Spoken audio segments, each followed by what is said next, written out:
I'd like to tell you about a gospel tract.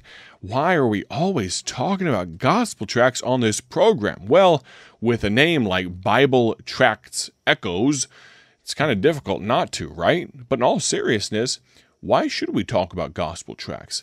Because I truly believe, and this is supported by evidence, that gospel tracts are one of the greatest ways to evangelize a lost and dying world that's available to us right now.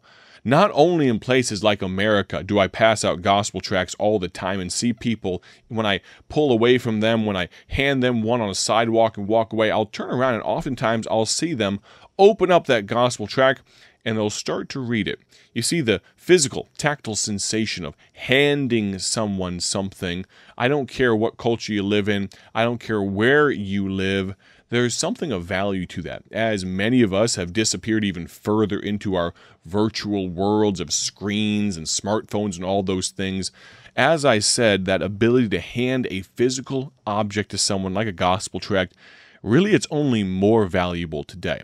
Many other countries, the valuableness, if you would, the worth, if you will, is even more heightened. I was talking to a missionary to the country of Myanmar, old Burma, as it's sometimes called, and he talked about being on a ferry not long ago and passing out gospel tracts to the hundreds of people that were on that ferry, and he looked back.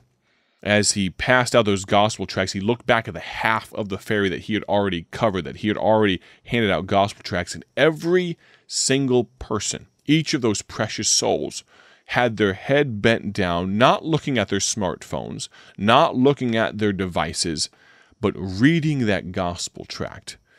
Now, when you support a ministry like Bible Tracts Incorporated, you not only support gospel tracts going out domestically in the United States of America, but also around the world. We send them for free all over the place. Millions upon millions. This year alone, we'll probably surpass about 15 million gospel tracts.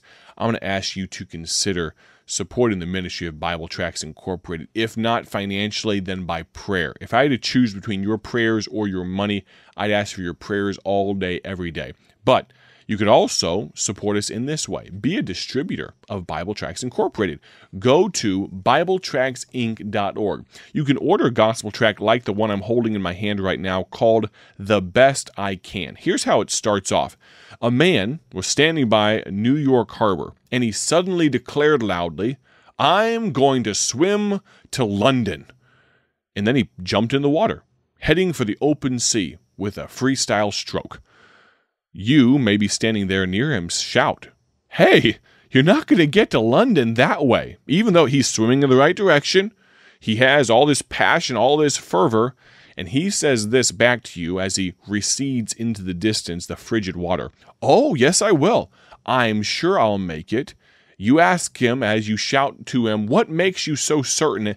And he says, "I'm doing the best I can." Sadly, there are so many people trying to get to heaven by doing the best they can. Can I tell you? The best you can will never get you through the pearly gates. I'd like to ask you to go to BibleTractsInc.org and to get this gospel tract, The Best I Can, for yourself. We'll send it to you free of charge. BibleTractsInc.org will send you this gospel tract, and you can read it and find out how the best I can, the best you can, is not enough to get you into heaven.